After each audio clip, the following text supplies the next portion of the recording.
Welcome students. आज हम dynamic initiation of objects using new operator in A constructor इसके बारे में डिस्कस करेंगे। इससे पहले के वीडियो ट्यूटोरियल में हमने डायनेमिक इनिशिएशन ऑफ ऑब्जेक्ट्स की इन कंस्ट्रक्टर पढ़ा था, लेकिन हमें उसमें न्यू ऑपरेटर यूज नहीं किया था। तो आज का हमारा जो पॉइंट ऑफ डिस्कशन रहेगा वो न्यू ऑपरेटर पे डिस्कस करेंगे।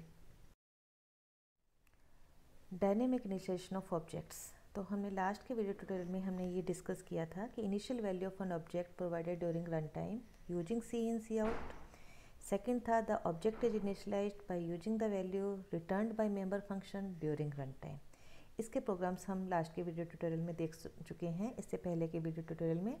आज के वीडियो ट्यूटोरियल में हम the memory is allocated to the objects during run time using new operator and then initialise the objects, इसके प्रोग्राम्स हम डिस्कस करेंगे।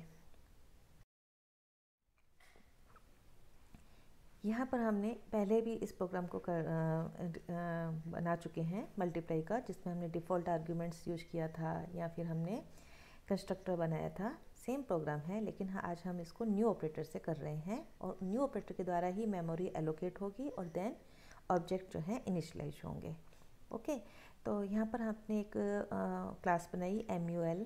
सेम मेथड का नाम MUL है।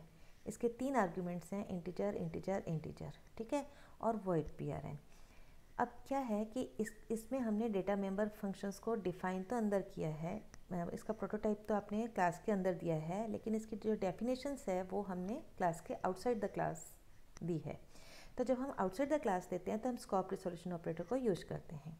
चूँकि MUL एक कंस्ट्रक्टर है तो इसका कोई भी रिटर्न टाइप नहीं होता है, तो इसलिए हम यहाँ पे कोई भी रिटर्न टाइप यूज नहीं करेंगे। MUL class name, scope resolution operator, then MUL method name. Okay, 3 parameters हैं, इंटीजर इंटीजर इंटीजर। तो हमने 3 पैरामीटर्स के हिसाब से 3 वैल्यू इसमें 3 वैल्यूज लेंगे, integer x, integer y and integer z। अब आप देखें कि ये जो आपने डेटा मेंबर्स लिए हैं ये हमने पॉइंटर टाइप लिए हैं। तो जब हम ऑब्जेक्ट बनाएंगे उस वक्त इसमें मेमोरी ऑक्यूपाई नहीं होगी। मेमोरी कब ऑक्यूपाई होगी ए के अंदर? जब आप न्यू इंट लिखेंगे, ठीक है। जब आप इसको रन करवाएंगे तब आपका जो है 2 बाइट्स, जो कि इंटीजर 2 बाइट्स लेते हैं, 2 bytes will be allocated to the data member A, 2 bytes for the B and 2 bytes for the C। और उस एलोकेट करने के बाद में, मेमोरी एलोकेट करने के बाद में, चाहे तो आप पैरामीटराइज्ड कंस्ट्रक्टर के द्वारा इनमें वैल्यू असाइन करते हैं, चाहे हम यहाँ पर सी आउट या सी इन भी यूज कर सकते थे। तो दोनों तरीके से आप कर सकते हैं, लेकिन ये अब ABC इनिशियलाइज कब हो रहे हैं? रन टाइम इनिशियलाइज हो रहे हैं, क्योंकि रन टाइम ही ये मेमोरी ऑक्यूपाई हो रही है और रन टाइम ही इनिशियलाइज हो रहे हैं। ओके, तो ये प्रिंट कर देगा इन तीनों का मल्टीप्लिकेशन। सबसे पहले MUL से M1 कॉल हुआ, 3 4 5, तो X में जाएगा 3, Y में 4, Z में 5। लेकिन ये 3 4 5 जो है आपका स्टोर मतलब मेमोरी में कब जाएगा? जब आप इसको रन करेंगे तब ये मेमोरी एलोकेट होगी और फिर ये जो है ABC के अंदर स्टोर होगा और उसके अकॉर्डिंगली आउटपुट आ जाएगा आपका। फर्स्ट का आउटपुट आएगा प्रोडक्ट जो आएगा 60, मतलब 3 × 4 × 5, और सेकंड वाले से जब M2 से कॉल करेंगे तो 2 × 4 × 6 = 48 आपका आउटपुट आएगा। तो हमने न्यू ऑपरेटर से मेमोरी एलोकेट की, फिर हमने पैरामीटराइज्ड कंस्ट्रक्टर के द्वारा इनिशियलाइज किया है। हालांकि इसमें आप इस तरह से भी इनिशियलाइज कर सकते हैं या फिर सी आउट लिख देते, एंटर ABC और देन सी इन ABC कर देते, तब भी ऐसे भी इनिशियलाइज कर सकते थे। लेकिन इस वाले प्रोग्राम में और प्रीवियस के वीडियो ट्यूटोरियल में जो हमने डिस्कस किया था, दोनों प्रोग्राम में डिफरेंस इतना है कि उसमें मेमोरी कंपाइल टाइम ही एलोकेट हो जाती है, इसमें मेमोरी भी रन टाइम एलोकेट होगी। अब रन टाइम मेमोरी एलोकेट होगी तो रन टाइम ही इनका जो है ऑब्जेक्ट्स का इनिशियलाइजेशन होगा। ये दूसरा प्रोग्राम है अब आपका। इसमें आपने एक क्लास बनाई STUD, सेम आपने रोल नंबर एज दिया।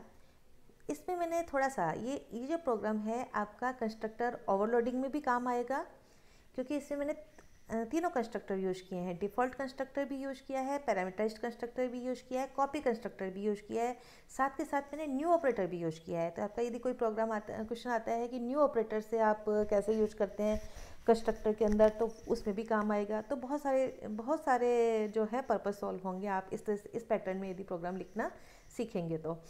अब आपने देखो यहाँ पे STUD आपका सेम क्लास नेम है, वही मेथड नेम है, आपने खाली ब्रैकेट लिया, कुछ नहीं लिखा तो मतलब इसका मतलब ये है कि S1 जो कंस्ट्रक्टर है, सॉरी S1 जो ऑब्जेक्ट है, जब ये ऑब्जेक्ट क्रिएट होगा तो डिफ़ॉल्ट कंस्ट्रक्टर कॉल होगा और इनकी जो रोल नंबर और एज की जो इनिशियल वैल्यू हो जाएगी वो 0 0 हो जाएगी। कुछ भी नहीं लिखा है आपने तो 0 0 है, इनिशियलाइजेशन जो है इसका 0 0 है, ठीक है।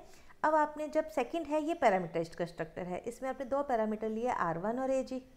अब आप क्या कर रहे हैं, RNO जो है डेटा मेंबर, उसको रन टाइम आप क्या कर रहे हैं, मेमोरी एलोकेट कर रहे हैं, new int as new int. तो रन टाइम आपकी दोनों के अंदर मेमोरी एलोकेट होगी और फिर R1 की ये RNO और एज जो है डायनेमिकली इनिशलाइज्ड होंगे, ओके।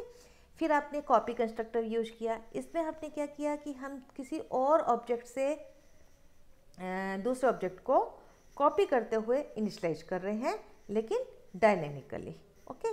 फिर आपने प्रिंट करवाया रोल नंबर, RNO, एज, ठीक है। तो आप यहाँ पे देखते हैं क्लियर स्क्रीन में, जब आप S1 करेंगे तो डिफ़ॉल्ट कंस्ट्रक्टर कॉल्ड होगा, जैसे मैंने आपको अभी समझाया। जब आप S2 कॉल करेंगे, यहाँ पे आपने पैरामीटर दिए 11150, तो पैरामीटराइज्ड कंस्ट्रक्टर कॉल होगा। पैरामीटराइज्ड कंस्ट्रक्टर कौन सा है, ये वाला। तो 1111 किस में स्टोर होगा, R1 में, 50 स्टोर होगा आपका AG में। तो क्या होगा, S2 के जो ऑब्जेक्ट होंगे RNO और एज, इसमें स्टोर होगा 111 और 50। हमने सिंपल इनपुट ही किया है और उस इनपुट को ही अपन ने आउटपुट के अंदर प्रिंट करवा दिया है, ठीक है। जब हम तीसरा जो ऑब्जेक्ट कॉल कर रहे हैं S3, ये कॉपी कंस्ट्रक्टर कॉल होगा। तो कॉपी कंस्ट्रक्टर कौन सा है आपका, ये वाला, ठीक है। इसमें हम S1 की जो वैल्यूज हैं, S1 ऑब्जेक्ट से जो वैल्यूज हैं वो सेम की सेम वैल्यू कॉपी हो रही है S3 ऑब्जेक्ट के अंदर, ठीक है। तो sorry, not S1, S2 object की जो वैल्यू है, क्योंकि मैंने S2 से कॉल किया है ना, इसको S2 से कॉल किया है, तो S2 की जो वैल्यू है वो कॉपी हो रही हैं S3 के अंदर। तो ये थोड़ा सा आपको लिटिल बिट कंफ्यूजिंग लग सकता है, S1 की नहीं हो रही है। S1 मैंने यहाँ पे दिया है, यहाँ पे मुझे कुछ और नाम भी दे सकती थी, जैसे मान लीजिए M दे दिया, एम्परसेंड साइन M होता तो स्टार M.RNO स्टार M.Age होता, ठीक है।